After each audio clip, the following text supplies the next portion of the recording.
আপনি তো লাকাদ জাআকুম রাসূলুম মিন আনফুসিকুম আজিজুন আলাইহি আনিতুম আজিজুন আলাইহি মা আনিতুম হারিসুন আলাইকুম বিল মুমিনিনা রাউফুর রহিম।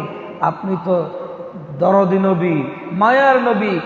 আপনি তো উম্মতের প্রতি আপনার যে দরদ, মায়া, মহব্বত, জোরে সুরে বলি সুবহান।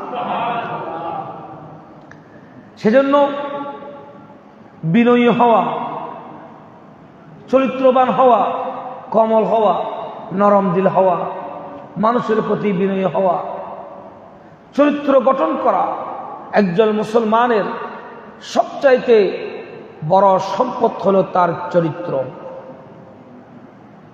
তার কি চরিত্র? চরিত্র নষ্ট হলে মানুষ কি বলে? সমাজে দাম নেয়, রাষ্ট্রে দাম নেয়, দুনিয়া দাম না, আখেরাতে দাম নেয়। সেজন্য কারো যদি চরিত্র হারিয়ে যায়, আর কিছু হারার বাকি থাকে না, আর কিছু নষ্ট হওয়ার বাকি থাকে না, সেটা ছেলে হোক, সেটা মেয়ে হোক। যদি চরিত্র হারিয়ে যায়, আর কিছু হারার বাকি থাকে না, আর কিছু নষ্ট হওয়ার থাকে না। তাই আল্লাহর হাবিব সাল্লাল্লাহু আলাইহি ওয়াসাল্লাম বলেন, মানব জীবনের চরিত্রের গুরুত্ব অপরিসীম। চরিত্র গঠন করা, চরিত্র, নামাজ, রোজা, হজ, যাকাত, অন্যান্য ইবাদত তখনই পরিপূর্ণতা পায় যখন একজন মুসলমানের চরিত্র ঠিক থাকে।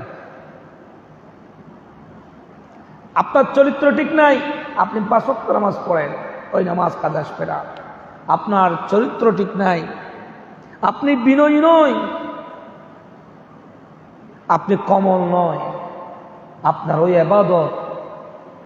একজন রাসূল কারীম সাল্লাল্লাহু আলাইহি ওয়াসাল্লাম বলেন, সাহাবায়ে কেরামদেরকে বলেন, এক মহিলা নামাজি, তাহাজ্জুদওয়ালা, ইবাদতওয়ালা, যাকাতওয়ালা, সে ইবাদত করতো, নামাজ পড়তো, তাহাজ্জুদ পড়তো, সব করতো, কিন্তু তার মুখের ভাষা ছিল কঠোর, কমর নয়, বিনয়ী নয়।